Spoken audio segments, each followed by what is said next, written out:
Vous êtes branchés sur la radio Campus Unikin, la radio du savoir, sur 107.6 MHz, votre radio.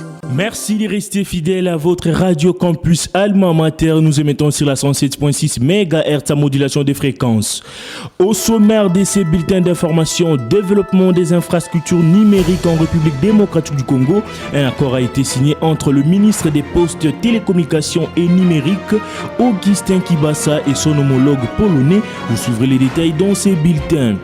L'évaluation de l'état des sièges en vigueur dans les provinces de l'Ituri et du Nord Kivu n'est plus qu'une question de jours. Elle interviendra à la fin de ce mois. Elle débutera le 21 novembre.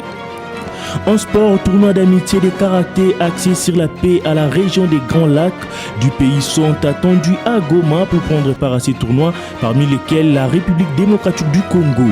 À la présentation de ces bulletins d'information, Glodave Boloy. Comme annoncé au sommaire, signature d'un protocole d'accord pour le développement des infrastructures numériques en République démocratique du Congo, le ministre des Postes, Télécommunications et Numériques Augustin Kibasa Maliba et son homologue polonais ont procédé à la signature de cet accord. On l'écoute. Augustin Kibasa Maliba, ministre des Postes, Télécommunications et Numériques de la RDC. À ce moment, le développement, le taux de pénétration de l'Internet est à 30% et le taux de pénétration de la téléphonie mobile est autour de 50%. Et donc, il y a énormément de Congolais que nous devons aller chercher. C'est pour ça que vraiment nous en faisons une question importante parce que nous savons aussi l'impact du développement de ce secteur par rapport à la croissance du PIB. Et je disais tout à l'heure que le Congo est un grand pays parce que, comme vous le savez, nous avons 9 pays limitrophes et le Congo est au cœur de l'Afrique. Et le développement du numérique au Congo, aura un impact sérieux sur le développement du numérique et des télécommunications, non seulement au Congo, mais en Afrique, dans l'Afrique tout entière, parce que je sais que vous le savez, le chemin critique qui mène les flux de communication partant de l'océan Atlantique vers l'océan Indien passe par le Congo, et partant de la Méditerranée vers le Cap, le Sud, passe aussi par la RDC. Donc nous sommes conscients du fait que développer le numérique et les télécommunications en RDC, c'est bon pour le pays, mais c'est bon pour l'Afrique, c'est bon pour le monde.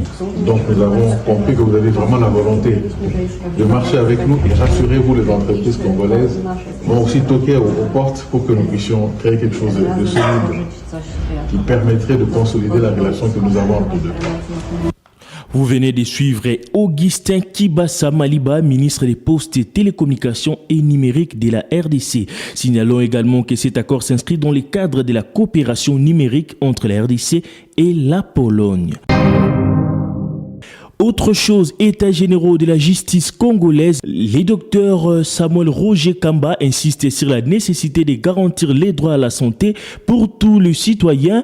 Il a également évoqué les perspectives de la couverture santé universelle et la prise en charge sociale sanitaire pour les Congolais. On écoute le ministre de la Santé, Roger Kamba.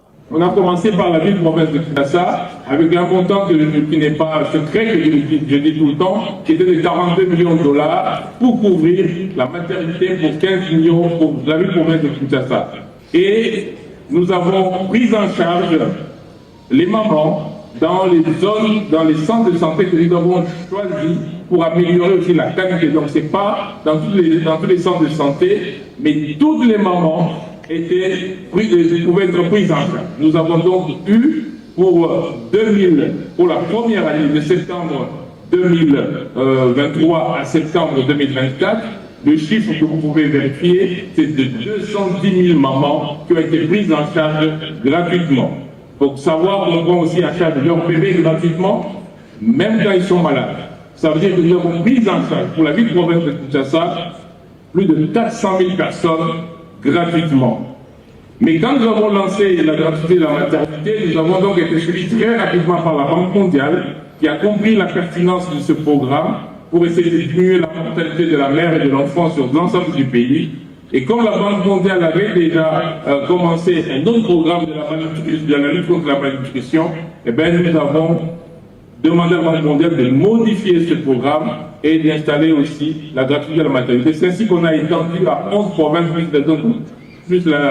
plus Kinshasa, ça faisait 12 provinces. Mais comme Congo Brazzaville et comme Congo Central est juste à côté. Nous avons décidé, dans le même montant de la ville-province de Kinshasa, d'élargir au Congo Central ce que nous avons commencé vers le mois d'août. Et je peux vous assurer, et vous pouvez vérifier aussi, que le ministère des Finances, il y a à peu près un mois, a rajouté 15 millions de dollars et nous avons décidé de rajouter 5 provinces en plus pour que l'année prochaine, on fasse sur l'ensemble du pays. Vous venez de suivre les ministres de la Santé, Roger Kamba. Notons cette brève, l'évaluation de l'état des sièges en vigueur dans les provinces de l'Ituri et du Nord Kivu n'est plus qu'une question des jours. Elle interviendra à la fin de ce mois après une mission d'inspection du gouvernement de la République sur terrain prévue à partir du jeudi 21 novembre.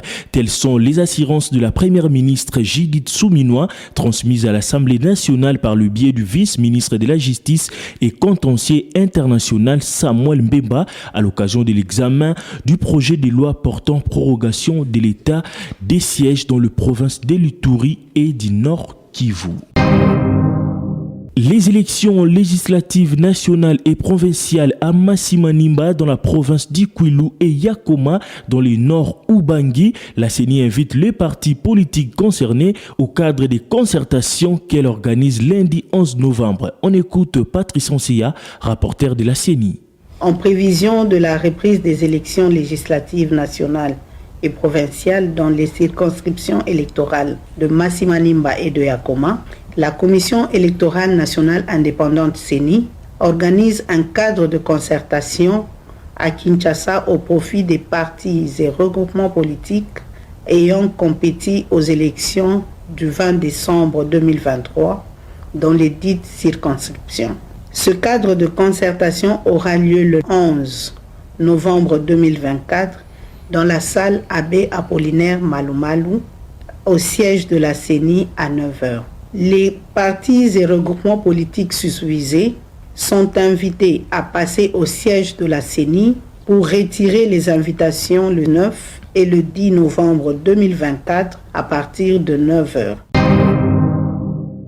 Comment renforcer la politique éducative congolaise? Pierre Dieudonné Longomjo propose de pistes des solutions à travers son mémoire d'IDEA défendu à la faculté des lettres et sciences humaines au département de philosophie à l'université de Kinshasa avec comme intitulé « Apprendre à être fondement d'un système éducatif congolais, construire leurs valeurs à la lumière d'Olivier Reboulé ». Pierre Dieudonné explique l'apport de son travail dans la société.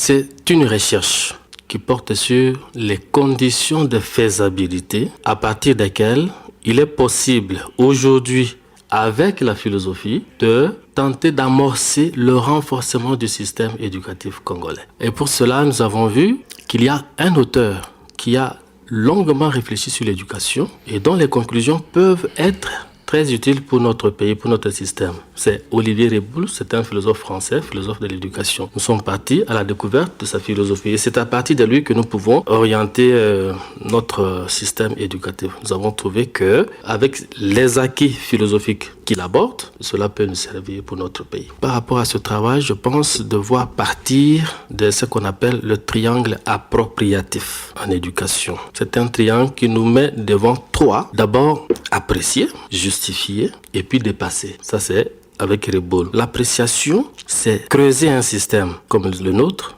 pour savoir dans quel état il se trouve. Si on veut améliorer un système, il faut d'abord connaître dans quel état il se trouve. Nous l'avons fait pour trouver que c'est un système qui est en crise. Au-delà de ce qu'il y a comme qualité, ce n'est pas qu'il n'y a rien dans le système. Ouais, il y a au moins de manière générale, c'est un système qui est en crise. Alors, si on parvient à reconnaître que c'est un système qui est en crise, il faut le justifier. C'est-à-dire, quelles sont les raisons qui font que notre système soit en crise?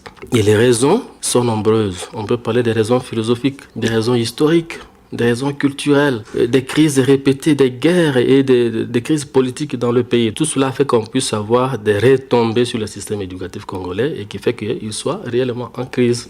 Ouais. Donc pour le dépassement, il y a plusieurs points qui peuvent nous aider à remonter le système éducatif congolais. Comment? D'abord par la détermination de ce qu'on appelle politique éducative. Donc il faut qu'on puisse renouveler les méthodes, les approches, les programmes qui ne sont plus évasifs. Nous avons des programmes dans notre pays qui concernent vraiment l'extérieur. Alors notre propre milieu n'est pas tellement pris en compte. Nous avons par exemple de l'or dans notre pays, mais combien de gens connaissent ce que c'est l'or dans le pays? Nous avons beaucoup de choses, mais combien savent? C'est pourquoi j'ai intitulé le mémoire « Apprendre à être ». Nous devons apprendre à être ce que nous sommes, à nous reconnaître tels que nous sommes. Et le système éducatif doit jouer sur ça pour que chaque Congolais puisse prendre conscience de ce qu'il est.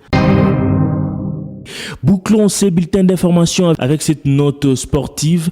Plusieurs pays de la région des Grands Lacs, parmi lesquels la République démocratique du Congo, la Tanzanie, l'Ouganda, le Burundi, le Kenya, le Congo-Brazzaville et l'Angola, vont prendre part dès ce samedi 9 novembre 2024 à Goma, dans l'est de la République démocratique du Congo, au démarrage de la 4e édition du tournoi d'amitié des Grands Lacs Tagel, organisé par la Fédération des karatés du Congo, FECACO. Ce tournoi vise à rappeler les athlètes et le peuple des pays des Grands Lacs afin de prêcher la paix, l'unité et l'amour du prochain en cette période où la région des Grands Lacs est secouée par des problèmes d'insécurité et la guerre dans l'est de la République démocratique du Congo. Vous l'avez compris, c'est la fin de ces bulletins d'information présentés par Glodav Boloy. Je vous rappelle le principal titre. Développement des infrastructures numériques en République démocratique du Congo. Un accord a été signé entre le ministre des Postes, Télécommunications et Numériques, Augustin Kibasa, et son homologue polonais. Vous avez suivi les détails dans ces bulletins. L'évaluation de l'état des sièges en vigueur dans les provinces d'Enituri et du Nord Kivu ne peut qu'une question des jours. Elle interviendra à la fin de ces mois. Elle débutera le 21 novembre.